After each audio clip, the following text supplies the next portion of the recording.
하버드 대학교 케네디 스쿨 국제관계학 강의실. 창문으로 들어오는 햇살이 책상 위에 부드럽게 내려앉았습니다. 마이클 핸더슨 교수는 오늘도 여느 때와 같이 강단에 섰습니다. 그러나 오늘의 강의는 학생들이 예상하지 못했던 방향으로 흘러갔죠. 여러분, 오늘은 특별한 주제로 이야기를 나눠보려 합니다. 우리가 흔히 강대국이라 부르는 나라들이 두려워하는 국가가 있습니다. 어떤 나라일까요? 강의실에 앉아있던 학생들은 호기심 어린 눈빛으로 서로를 바라보았습니다. 한 학생이 자신 있게 손을 들었죠. 중국이나 러시아 아닐까요? 또 다른 학생이 말했습니다. 아무래도 미국 아닐까요?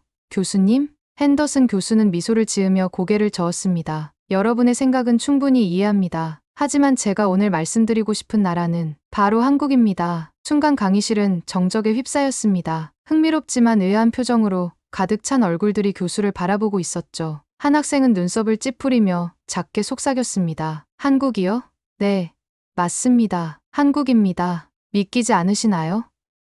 저도 처음에는 그랬습니다. 저는 수십 년 동안 국제 관계를 연구해왔지만 불과 몇 년 전까지만 해도 한국은 제 연구에서 크게 주목하지 않은 나라였어요. 핸더슨 교수는 강단을 천천히 걸으며 계속 이야기했습니다. 하지만 어느 순간부터 전 세계 정치, 경제, 문화 영역에서 한국의 영향력이 거론되기 시작했습니다. 제가 워싱턴에서 정책 자문을 할 때도, 유럽의 싱크탱크에서 강연을 할 때도, 심지어 중국, 일본의 학자들과 대화를 나눌 때도 한국이 화제가 되더군요. 핸더슨 교수는 칠판에 한국이라고 적고 그 주위에 여러 단어들을 적기 시작했습니다. 기술, 문화, 외교, 경제. 여러분, 과연 이 작은 나라가 어떻게 전 세계를 흔들고 있는 걸까요? 왜 갑자기 강대국들이 이 반도국가를 주목하고 때로는 경계하기 시작했을까요?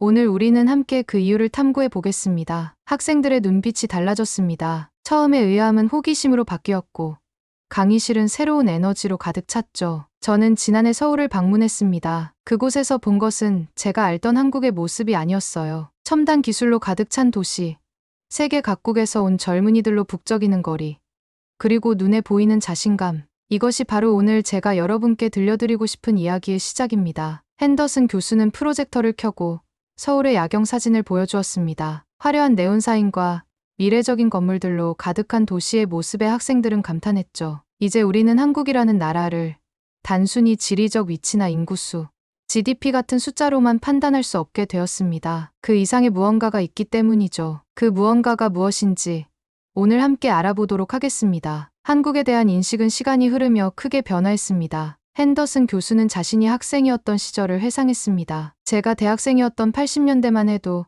한국은 국제사회에서 주목받는 나라가 아니었습니다. 당시 한국은 전쟁의 폐허에서 겨우 일어서고 있는 개발도상국 정도로 여겨졌죠. 사실 많은 사람들이 한국보다는 일본, 중국, 소련 같은 나라들에 더 관심을 가졌습니다. 교수는 칠판에 연대표를 그리기 시작했습니다. 50년대 한국전쟁부터 시작해 80년대, 90년대를 거쳐 현재까지의 한국 발전사를 간략하게 표시했죠. 하지만 21세기 들어 한국의 성장은 예상을 뛰어넘는 속도로 진행되었습니다. 특히 기술, 문화, 경제적 성장이 눈에 띄게 가속화되었어요. 과거 서구 기업들의 기술을 모방하던 한국 기업들이 이제는 독자적인 기술을 개발하고 심지어 글로벌 시장을 주도하기 시작했습니다. 한 학생이 손을 들었습니다. 교수님, 그렇다면 언제부터 한국이 강대국들과 어깨를 나란히 하게 된 걸까요? 핸더슨 교수는 고개를 끄덕였습니다. 매우 좋은 질문입니다. 명확한 시점을 말하기는 어렵지만 저는 2008년 글로벌 금융위기를 중요한 전환점으로 봅니다. 당시 서구 경제는 무너져 내렸지만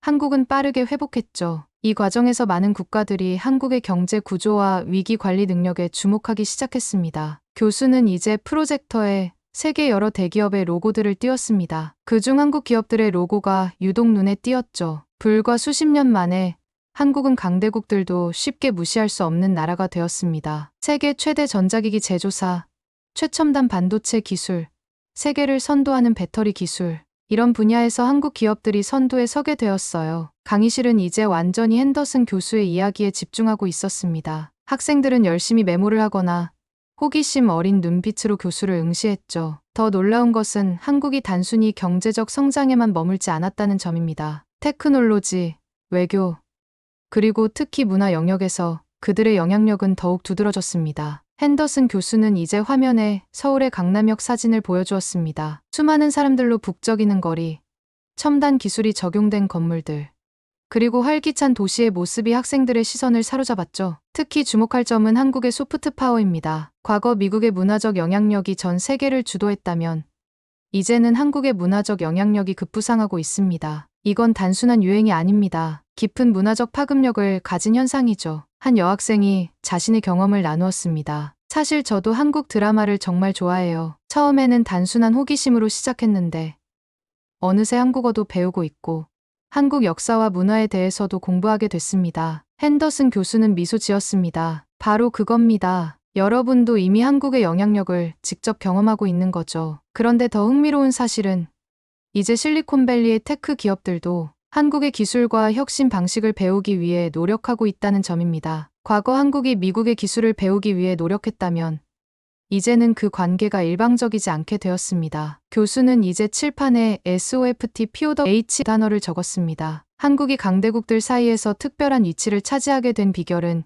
이 두 가지 힘의 균형에 있습니다. 군사력이나 경제력 같은 하드파워만으로는 진정한 영향력을 가질 수 없습니다. 문화, 가치, 이념의 매력을 통해 얻는 소프트 파워가 함께해야 하죠. 한국은 이 둘을 효과적으로 조합하는 데 성공했습니다. 이제 핸더슨 교수의 강의는 본격적으로 한국의 문화적 영향력에 초점을 맞추기 시작했습니다. 그는 화면에 세계 각국의 주요 도시 거리에서 촬영된 사진들을 띄웠습니다. 파리, 뉴욕, 리우데자네이루, 시드니, 모든 곳에는 한 가지 공통점이 있었죠. 바로 한국 문화의 흔적이었습니다. 이제는 세계 어디에서든 한국어 노래가 울려 퍼지고 한국 드라마가 화제를 모읍니다. 뉴욕 타임스퀘어의 대형 전광판에는 한국 아티스트들의 광고가 등장하고 파리의 패션 하우스들은 한국 디자이너들과 협업하고 있습니다. 이것은 결코 우연이 아닙니다. 교수는 잠시 말을 멈추고 학생들의 반응을 살폈습니다. 많은 학생들이 고개를 끄덕이며 공감하는 모습이었죠. 한국 문화의 전 세계적 성공은 단순한 트렌드를 넘어섭니다. 그들은 자신들만의 독특한 문화적 정체성을 유지하면서도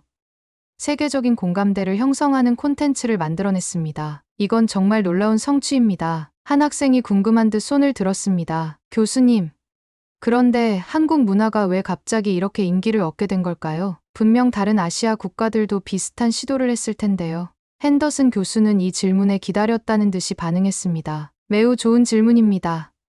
여기에는 몇 가지 중요한 요소가 있어요. 첫째, 한국은 전통과 현대를 절묘하게 융합했습니다. 그들의 콘텐츠에는 전통적인 가치와 현대적인 감성이 공존하죠. 둘째, 한국은 디지털 시대에 완벽하게 적응했습니다. 온라인 플랫폼을 통한 콘텐츠 유통 전략이 매우 효과적이었어요. 셋째, 한국 정부가 문화산업에 과감하게 투자했다는 점도 중요합니다. 교수는 이제 화면에 한국의 대표적인 기술 기업들의 제품 이미지를 보여주었습니다. 최신 스마트폰, 전기차, 반도체 칩 등이 차례로 등장했죠. 문화적 영향력과 함께 한국의 기술과 경제적 성장도 주목할 만합니다. 한국의 반도체, 자동차, 배터리 산업은 이제 세계 시장을 주도하고 있습니다. 수십 년 전까지 한국은 기술을 수입하던 나라였습니다. 하지만 이제는 세계 최고 수준의 기술을 생산하고 있죠. 핸더슨 교수는 학생들에게 중요한 통계 자료를 보여주었습니다. 한국의 연구개발 투자 비율, 특허 등록 건수, 글로벌 시장 점유율 등이 그래프로 나타났습니다. 모든 지표는 가파른 상승세를 보이고 있었죠. 이런 성과는 결코 우연이 아닙니다. 한국은 교육과 연구개발에 국가 예산의 상당 부분을 투자해왔습니다. 특히 인재 양성에 집중했죠. 그 결과 오늘날 한국은 첨단 기술 분야에서 일본, 미국, 유럽과 어깨를 나란히 하게 되었습니다. 강의실 안에는 이제 한국에 대한 새로운 인식이 형성되고 있었습니다. 처음에는 의아해하던 학생들도 이제는 진지하게 핸더슨 교수의 이야기에 귀를 기울이고 있었죠. 여러분, 여기서 핵심적인 사실 하나를 짚고 넘어가야 합니다. 한국의 성공은 단순히 경제적 번영이나 문화적 인기를 넘어선 의미가 있습니다. 그것은 바로 국제사회에서의 영향력 변화를 의미합니다. 핸더슨 교수는 화면에 최근 열린 국제 정상회의 사진들을 보여주었습니다. 그 속에서 한국 대표들이 주요 강대국 지도자들과 어깨를 나란히 하고 있는 모습이 눈에 띄었죠. 이제 한국은 단순히 경제적으로 성공한 나라가 아니라 글로벌 이슈에서 목소리를 내는 중요한 행위자가 되었습니다. 기후변화, 공중보건, 무역 규제 등 다양한 국제 의제에서 한국의 입장은 중요하게 고려되고 있어요. 핸더슨 교수는 잠시 물을 마시고 계속했습니다. 이러한 한국의 성장과 영향력 확대는 당연히 기존 강대국들의 시선을 끌게 되었습니다. 특히 한국의 반도체, 배터리 기술에 대한 의존도가 높아지면서 많은 국가들이 한국과의 관계를 재정립하려 노력하고 있죠. 교수는 한 학생의 질문을 받았습니다. 그렇다면 한국의 이런 성장은 다른 나라들에게 위협으로 느껴지는 건가요? 단순한 위협이라기보다는 새로운 현실에 적응해야 할 과제로 받아들여지고 있습니다. 특히 첨단 기술 분야에서 한국의 영향력이 커지면서 일본, 미국, 유럽 등 전통적인 기술 강국들은 한국을 경쟁자로 인식하고 견제하기 시작했죠. 이것이 바로 다음 장에서 우리가 살펴볼 내용입니다. 핸더슨 교수는 강의실의 조명을 약간 어둡게 조절했습니다. 스크린에는 국제무역 분쟁과 외교적 갈등을 보여주는 이미지들이 나타났습니다. 학생들은 더욱 집중하는 모습이었죠. 이제 우리는 한국의 성장이 세계 정치에 미친 영향에 대해 이야기해 볼 필요가 있습니다. 한국의 급속한 성장과 영향력 확대는 필연적으로 일부 강대국들의 견제를 불러왔습니다. 교수는 최근 몇 년간 일어난 주요 무역 분쟁 사례들을 보여주었습니다. 반도체, 배터리, 자동차 산업을 둘러싼 갈등이 두드러졌죠. 특정 강대국들은 한국을 견제하기 위한 다양한 시도를 하고 있습니다. 한류 콘텐츠에 대한 규제, 무역 장벽 설치, 기술 이전 제한 등이 그 예죠. 심지어 때로는 외교적 압박을 가하기도 합니다. 한 학생이 궁금증을 표했습니다. 그런데 교수님, 한국은 그런 압박에 어떻게 대응하고 있나요? 핸더슨 교수는 미소를 지었습니다. 매우 흥미로운 질문입니다. 여기서 한국의 가장 두드러진 특징이 나타납니다. 바로 위기를 기회로 만드는 능력이죠. 그는 화면에 지난 수십 년간 한국이 겪은 주요 위기들을 나열했습니다. 97년 외환위기, 2008년 글로벌 금융위기, 최근의 코로나 팬데믹까지. 그리고 각 위기 이후 한국의 성장 지표를 보여주었죠. 놀랍게도 한국은 이런 위기마다 더 강해졌습니다. 외환위기 이후에는 금융 시스템을 개혁했고 글로벌 금융위기 이후에는 신산업 육성에 성공했으며 팬데믹 상황에서는 디지털 전환을 가속화했습니다. 이것은 결코 우연이 아닙니다. 핸더슨 교수는 이제 한국의 독특한 국민성에 대해 설명했습니다. 한국은 한 번도 손쉽게 승리를 거둔 적이 없습니다. 항상 어려운 상황에서 시작했고 그 과정에서 누구보다 강한 나라가 되었습니다. 이것이 강대국들이 한국을 주목하는 이유 중 하나입니다. 그들은 한국의 이런 회복력과 적응력을 경계하고 있습니다. 강의실에는 이제 깊은 생각에 잠긴 표정의 학생들이 많아졌습니다. 한 학생이 조심스럽게 질문했습니다. 교수님, 그렇다면 한국이 실제로 강대국들에게 위협이 될 수 있다고 보시나요? 핸더슨 교수는 잠시 생각에 잠겼습니다. 위협이라는 단어는 조금 과할 수 있습니다만 한국이 기존 강대국들의 독점적 지위에 도전하고 있는 것은 사실입니다. 특히 기술 분야에서요. 교수는 화면에 글로벌 반도체 시장 점유율 차트를 보여주었습니다. 한국 기업들이 상위권을 차지하고 있었죠. 예를 들어 반도체는 현대 산업의 쌀이라 불립니다. 모든 첨단 기술 제품의 필수적인 부품이죠. 한국이 이 분야에서 주도권을 갖게 되면서 많은 국가들이 한국에 대한 의존도를 우려하기 시작했습니다. 또 다른 학생이 손을 들었습니다. 그렇다면 한국은 이런 견제에 어떻게 대응하고 있나요? 한국은 매우 실용적인 접근을 취하고 있습니다. 첫째, 기술 우위를 더욱 강화하고 있습니다. 기술 격차가 벌어질수록 견제하기 어려워지니까요. 둘째, 다양한 국제 협력을 통해 자신들의 입지를 강화하고 있습니다. 셋째, 정부와 기업이 긴밀히 협력하여 국가 경쟁력을 높이고 있죠. 핸더슨 교수는 이제 화면에 한국의 미래 산업 전략에 관한 자료를 보여주었습니다. 인공지능, 로봇공학, 바이오테크놀로지, 우주산업 등 다양한 분야가 포함되어 있었죠. 여러분, 이것이 바로 강대국들이 한국을 주목하는 또 다른 이유입니다. 한국은 미래 산업에 대한 명확한 비전과 구체적인 전략을 가지고 있습니다. 그들은 단순히 현재의 성공에 안주하지 않고 끊임없이 다음 단계를 준비하고 있습니다. 핸더슨 교수는 잠시 말을 멈추고 강의실을 둘러보았습니다. 학생들의 표정에서 한국에 대한 인식이 크게 바뀌고 있음을 느낄 수 있었죠. 이제 우리는 중요한 질문을 던져볼 필요가 있습니다. 왜 한국은 이토록 끊임없이 변화하고 발전할 수 있었을까요? 무엇이 이 나라를 다른 나라들과 구별되게 만드는 걸까요? 다음 시간에는 이 질문에 대한 답을 함께 찾아보도록 하겠습니다. 다음 강의 시간, 핸더슨 교수는 학생들이 모두 자리에 앉기도 전에 흥미로운 질문을 던졌습니다. 여러분, 지난 시간에 우리는 한국이 어떻게 강대국들의 견제 대상이 되었는지 살펴보았습니다. 오늘은 더 근본적인 질문에 집중해 보려 합니다. 국제사회가 한국을 바라보는 시선이 어떻게 변화했는지, 그리고 그 이유는 무엇인지 말이죠. 교수는 스크린에 과거 주요 국제회의에서의 한국 대표들의 모습과 현재의 모습을 비교하는 사진들을 보여주었습니다. 확연한 차이가 느껴졌죠. 불과 30년 전만 해도 한국은 국제 무대에서 의견을 듣는 위치였습니다. 하지만 지금은 의견을 제시하는 위치가 되었습니다. 이것은 단순한 경제적 성장이나 문화적 영향력을 넘어선 변화입니다. 한 학생이 궁금함을 참지 못하고 물었습니다. 그 변화의 결정적 계기는 무엇이었나요? 교수님? 핸더슨 교수는 고개를 끄덕였습니다. 좋은 질문입니다. 여러 요소가 있지만 제가 주목하는 건 2010년대 초반부터 한국이 보여준 글로벌 리더십입니다. 기후변화 대응, 공중보건, 디지털 전환 등 다양한 글로벌 의제에서 한국은 단순한 참여자가 아닌 의제 설정자로 나서기 시작했죠. 교수는 화면에 글로벌 한국이라는 제목 아래 다양한 국제기구에서 활동하는 한국인들의 모습을 보여주었습니다. UN 사무총장부터 세계무역기구, 세계보건기구 등 주요 국제기구의 고위, 관리직에 있는 한국인들의 모습이 차례로 등장했죠. 이전에는 선진국들이 만든 규칙을 따르던 한국이 이제는 새로운 규칙을 만드는 데 적극적으로 참여하고 있습니다. 이것은 국제 질서에서 한국의 위치가 근본적으로 변화했음을 의미하죠. 핸더슨 교수는 이제 새로운 슬라이드로 넘어갔습니다. 화면에는 중견국 외교라는 제목이 보였습니다. 한국은 소위 중견국 외교의 모범 사례로 주목받고 있습니다. 초강대국은 아니지만 특정 분야에서 탁월한 역량을 발휘하며 국제사회에 기여하는 국가죠. 한국은 이런 중견국 지위를 활용해 강대국들 사이에서 독자적인 영향력을 구축하는 데 성공했습니다. 강의실에는 이제 한국의 국제적 위상에 대한 새로운 이해가 형성되고 있었습니다. 학생들은 메모를 하거나 서로 소근대며 이야기를 나누었죠. 변화하는 국제사회의 태도를 보여주는 또 다른 예가 있습니다. 예전에는 한국이 미국, 중국, 일본과 같은 강대국들 사이에서 선택을 강요받는 입장이었다면 이제는 이 강대국들이 한국의 지지를 얻기 위해 경쟁하는 상황이 벌어지고 있습니다. 교수는 최근의 국제 정상회담 장면들을 보여주었습니다. 미국, 중국,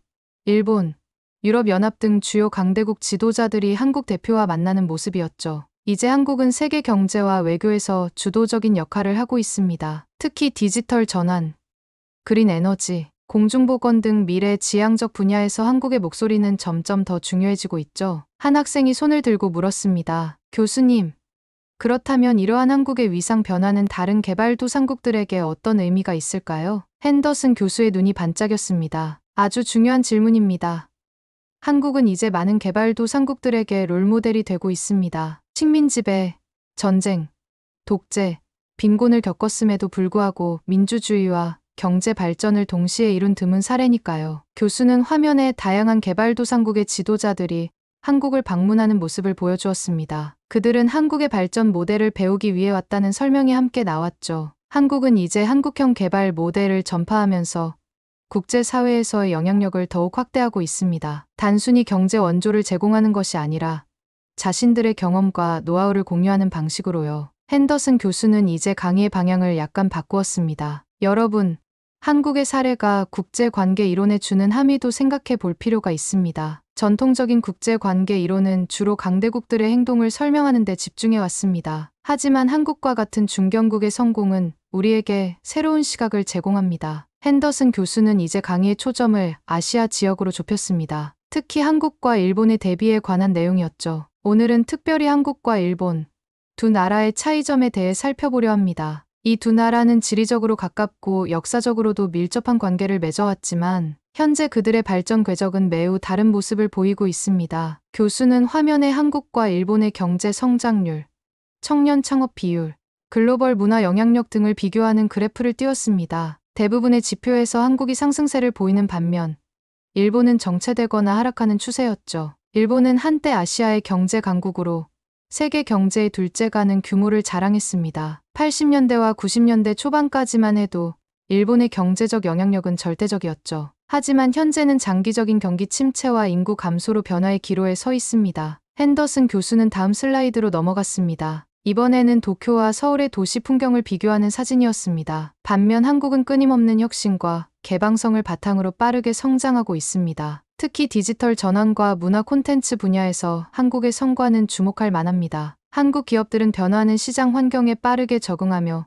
새로운 성장 동력을 찾아내고 있습니다. 한 학생이 손을 들었습니다. 교수님, 한국과 일본의 이런 차이가 나타나게 된 근본적인 원인은 무엇일까요? 핸더슨 교수는 이 질문에 오래 기다렸다는 듯 반응했습니다. 매우 좋은 질문입니다. 여러 요인이 있겠지만 제가 주목하는 것은 변화에 대한 태도입니다. 일본은 오랜 성공의 경험으로 인해 기존 시스템을 유지하려는 경향이 강합니다. 반면 한국은 상대적으로 위기를 많이 겪었고 그 과정에서 변화와 혁신을 받아들이는 문화가 형성되었죠. 교수는 이제 화면에 양국의 스타트업 생태계를 비교하는 자료를 보여주었습니다. 서울의 강남, 판교와 같은 스타트업, 밀집 지역의 활기찬 모습과 상대적으로 정적인 일본의 스타트업 환경이 대비되었죠. 더 놀라운 사실은 이제 일본의 젊은이들조차 한국에서 기회를 찾고 있다는 점입니다. 과거 한국 청년들이 일본으로 유학을 가거나 취업을 하던 시대에서 이제는 일본 청년들이 한국의 스타트업이나 엔터테인먼트 기업에서 일하기를 원하고 있습니다. 한 여학생이 자신의 경험을 나누었습니다. 사실 제 룸메이트가 일본인인데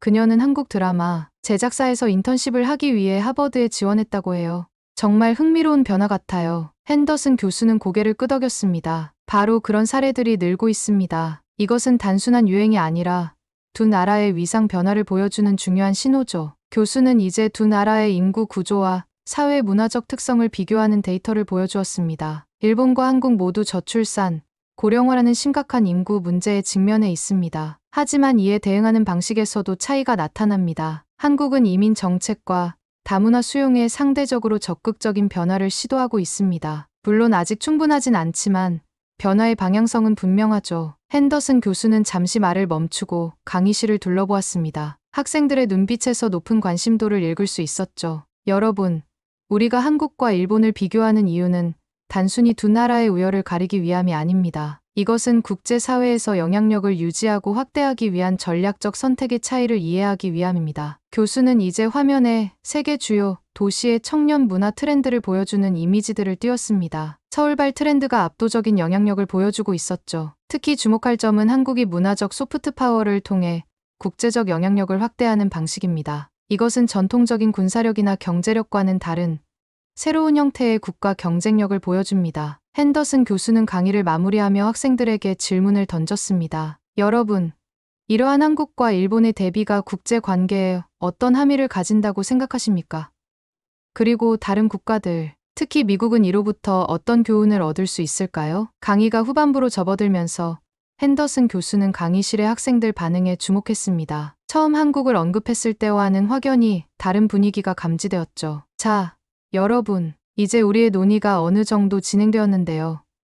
여러분의 생각이 궁금합니다. 처음 제가 한국을 강대국들이 두려워하는 나라라고 언급했을 때와 지금 여러분의 생각은 어떻게 달라졌나요? 한 학생이 자신 있게 손을 들었습니다. 솔직히 처음에는 교수님의 주장이 과장된 것처럼 느껴졌습니다. 하지만 이제는 한국의 영향력이 실제로 매우 중요하다는 점을 이해하게 됐어요. 특히 기술과 문화 분야에서요. 또 다른 학생이 의견을 보탰습니다. 저는 한국의 소프트 파워가 어떻게 하드 파워로 전환되는지가 흥미롭습니다. 문화적 영향력이 경제적, 외교적 영향력으로 이어지는 과정이 인상적이에요. 핸더슨 교수는 만족스러운 표정으로 고개를 끄덕였습니다. 바로 그겁니다. 여러분들이 한국을 바라보는 시각이 바뀌었다면 그것은 세계 각국의 정책 결정자들에게도 마찬가지입니다. 과연 우리는 한국을 제대로 평가하고 있었던 걸까요? 교수는 이제 화면에 최근 발표된 국제기관들의 보고서 제목들을 보여주었습니다. 한국의 부상과 글로벌 질서의 변화, 한국 모델 21세기 성공의 청사진, 문화적 영향력에서 경제 패권으로 한국의 사례, 모든 보고서가 한국의 영향력 확대에 주목하고 있었습니다. 이런 변화는 결코 우연이 아닙니다. 세계 각국의 연구자들과 정책 결정자들이 한국을 새롭게 평가하기 시작했습니다. 그들은 이제 한국을 단순히 아시아의 작은 나라가 아닌 글로벌 영향력을 가진 중요한 행위자로 보고 있습니다. 청중 중에서 국제 관계를 전공하는 대학원생이 질문했습니다. 교수님, 그렇다면 앞으로 한국의 국제적 위상은 어떻게 변화할 것으로 예상하십니까? 핸더슨 교수는 잠시 생각에 잠겼다가 대답했습니다. 미래를 정확히 예측하기는 어렵지만 한국의 영향력은 계속해서 확대될 가능성이 높습니다. 특히 미래 산업 분야에서요. 인공지능, 바이오테크놀로지, 우주산업, 신재생 에너지 등에서 한국은 이미 중요한 위치를 차지하고 있습니다. 교수는 이제 학생들에게 더 깊은 질문을 던졌습니다. 여러분, 그렇다면 우리는 이런 변화하는 세계 질서 속에서 어떻게 준비해야 할까요? 우리 미국은 한국과 같은 새로운 영향력 국가들과 어떤 관계를 구축해야 할까요? 학생들 사이에서 활발한 토론이 시작되었습니다. 협력을 강화해야 한다는 의견, 경쟁 관계를 유지해야 한다는 의견 등 다양한 시각이 제시되었죠. 핸더슨 교수는 이 토론이 어느 정도 진행된 후에 다시 말을 이었습니다. 이러한 질문들에 대한 답은 쉽게 나오지 않습니다. 하지만 분명한 것은 우리가 과거의 관점에서 벗어나 새로운 시각으로 세계를 바라볼 필요가 있다는 점입니다. 한 학생이 조심스럽게 손을 들었습니다. 교수님, 한국의 사례가 다른 중소국가들에게 주는 시사점은 무엇일까요? 핸더슨 교수의 눈이 반짝였습니다. 매우 중요한 질문입니다. 한국의 경험은 자원이 부족하고 인구도 많지 않은 국가들에게 중요한 교훈을 줍니다. 그것은 바로 특정 분야에서의 전문성과 차별화된 강점을 발전시키는 전략이 효과적일 수 있다는 점입니다. 교수는 화면에 세계 지도를 띄우고 한국과 비슷한 상황에 있는 여러 중소국가들을 표시했습니다. 이들 국가들은 한국처럼 제한된 자원과 불리한 지정학적 위치에도 불구하고 특정 분야에서 세계적인 경쟁력을 갖출 가능성이 있습니다. 한국의 성공 요인을 분석하고 자국의 상황에 맞게 적용하는 것이 중요하겠죠. 이제 강의실의 분위기는 완전히 바뀌어 있었습니다. 처음에는 한국을 주목하지 않던 학생들이 이제는 진지하게 한국의 사례를 연구하고 싶어하는 눈치였습니다. 한 학생이 마지막 질문을 던졌습니다. 교수님, 결국 한국의 성공 비결은 무엇이라고 생각하십니까? 핸더슨 교수는 미소를 지었습니다. 그것이 바로 다음 시간에 우리가 함께 탐구할 주제입니다. 한국이 이처럼 급속한 성장과 변화를 이룰 수 있었던 근본적인 이유, 그리고 그것이 국제사회에 주는 의미에 대해 깊이 있게 살펴보도록 하겠습니다. 교수는 강의를 마무리하며 학생들에게 다음 과제를 안내했습니다. 다음 시간까지 한국의 발전 전략과 국제적 영향력에 관한 추가 자료를 읽어오시기 바랍니다. 특히 한국의 문화적 영향력이 어떻게 경제적, 외교적 영향력으로 전환되었는지 주목해 주세요. 마지막 강의 시간, 핸더슨 교수는 이번 강의의 핵심을 요약하기 위해 준비를 마쳤습니다. 강의실은 평소보다 많은 학생들로 가득 찼고 몇몇 다른 학과 교수들도 관심을 보이며 자리를 지켰습니다. 오늘은 우리가 함께 탐구해온 한국 현상의 본질에 대해 결론을 내려보려 합니다. 지금까지 우리는 한국의 경제적 성장, 문화적 영향력, 그리고 국제사회에서의 위상 변화에 대해 살펴보았습니다. 이제 가장 중요한 질문에 답할 시간이 됐습니다. 핸더슨 교수는 강단 중앙으로 걸어 나왔습니다. 프로젝터를 끄고 학생들과 더 직접적으로 소통하려는 듯했죠. 강대국들이 한국을 두려워하는 진짜 이유는 무엇일까요? 교수는 잠시 침묵했습니다. 강의실 전체가 그의 다음 말을 기다리며 숨을 죽였습니다. 그것은 바로 한국이 해야만 한다는 정신으로 움직이는 나라라는 것입니다. 학생들은 조금 의아한 표정을 지었지만 곧 핸더슨 교수의 설명이 이어졌습니다. 한국은 세계 역사상 유례없는 변화를 경험한 나라입니다. 식민 지배, 전쟁, 빈곤, 독재, 이 모든 어려움을 겪었음에도 불구하고, 아니 오히려 그 어려움 때문에 한국은 반드시 성공해야 한다는 집단적 의지를 발전시켰습니다. 교수는 이제 다시 프로젝터를 켜고 지난 수십 년간 한국의 변화를 보여주는 사진들을 띄웠습니다. 전쟁으로 폐허가 된 도시에서 시작해 현재의 첨단 도시 풍경으로 이어지는 극적인 변화였죠. 이 변화의 핵심에는 한국인들의 특별한 정신이 있습니다. 그들은 위기를 기회로 전환하는 놀라운 능력을 가지고 있습니다. 외환위기가 오자 금융 시스템을 개혁했고 기술적 도전에 직면하자 연구개발에 과감히 투자했으며 문화적 영향력이 약하다는 평가를 받자 콘텐츠 산업을 국가적 의제로 삼았습니다. 한 학생이 손을 들었습니다. 교수님, 그렇다면 한국의 이런 성공이 지속 가능할까요? 이러한 강한 의지만으로 계속해서 성장할 수 있을까요? 핸더슨 교수는 고개를 끄덕였습니다. 매우 좋은 질문입니다. 한국도 물론 심각한 문제들에 직면해 있습니다. 저출산, 고령화, 사회적 불평등, 지나친 경쟁 문화 등 해결해야 할 과제가 많습니다. 하지만 한국의 역사를 살펴보면 이러한 도전에 직면할 때마다 그들은 놀라운 회복력과 적응력을 보여왔습니다. 교수는 이제 마지막 슬라이드를 띄웠습니다. 작은 나라, 큰 영향력이라는 제목 아래 한국의 글로벌 영향력을 상징하는 이미지들이 펼쳐졌습니다. 작은 나라라고 무시할 수 있었던 시대는 끝났습니다. 이제 한국은 세계를 바꾸고 있습니다. 단순히 제품과 콘텐츠를 수출하는 것을 넘어 새로운 가치와 비전을 제시하고 있죠. 핸더슨 교수는 강단을 천천히 걸으며 결론을 이어갔습니다. 여러분, 국제관계를 공부할 때 우리는 종종 강대국의 행동과 전략에만 집중합니다. 하지만 한국의 사례는 우리에게 새로운 시각을 제공합니다. 영토의 크기, 인구, 군사력만이 국제사회에서의 영향력을 결정하지 않는다는 것을 보여주죠. 교수는 이제 강의를 마무리하려 했습니다. 그의 눈빛에는 이번 강의 시리즈에 대한 만족감이 묻어났습니다. 미래의 세계 질서는 한국과 같은 국가들의 역할에 의해 더욱 복잡하고 다층적으로 변화할 것입니다. 이런 변화 속에서 성공하려면 우리는 기존의 고정관념에서 벗어나 새로운 관점으로 세계를 바라볼 필요가 있습니다. 강의가 끝나자 학생들은 열렬한 박수를 보냈습니다. 이어서 활발한 질의응답 시간이 이어졌죠. 학생들은 한국의 미래, 다른 국가와의 비교 분석, 미국의 대응 전략 등 다양한 주제에 관해 질문했습니다. 마지막 질문은 한 여학생에게서 나왔습니다. 교수님, 그렇다면 우리는 개인적으로 이런 변화하는 세계에 어떻게 준비해야 할까요? 핸더슨 교수는 진지한 표정으로 대답했습니다. 한국의 사례에서 우리가 배울 수 있는 가장 중요한 교훈은 변화에 대한 적응력과 끊임없는 혁신의 중요성입니다. 여러분도 자신의 분야에서 글로벌 시각을 가지고 새로운 기회를 포착하며 무엇보다 다양한 문화와 관점을 이해하고 존중하는 능력을 키우길 바랍니다. 강의가 완전히 끝나고 학생들이 하나둘 강의실을 나서는 가운데 핸더슨 교수는 창가에 서서 캠퍼스를 내려다보았습니다. 그의 머릿속에는 다음 학기에 개설할 새로운 강의 주제가 이미 떠오르고 있었습니다. 여러분은 어떻게 생각하시나요?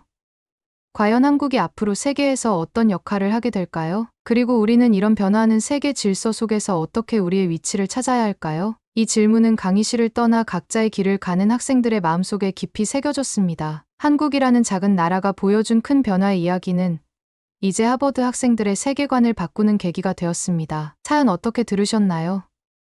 구독과 좋아요는 큰 힘이 됩니다. 감사합니다.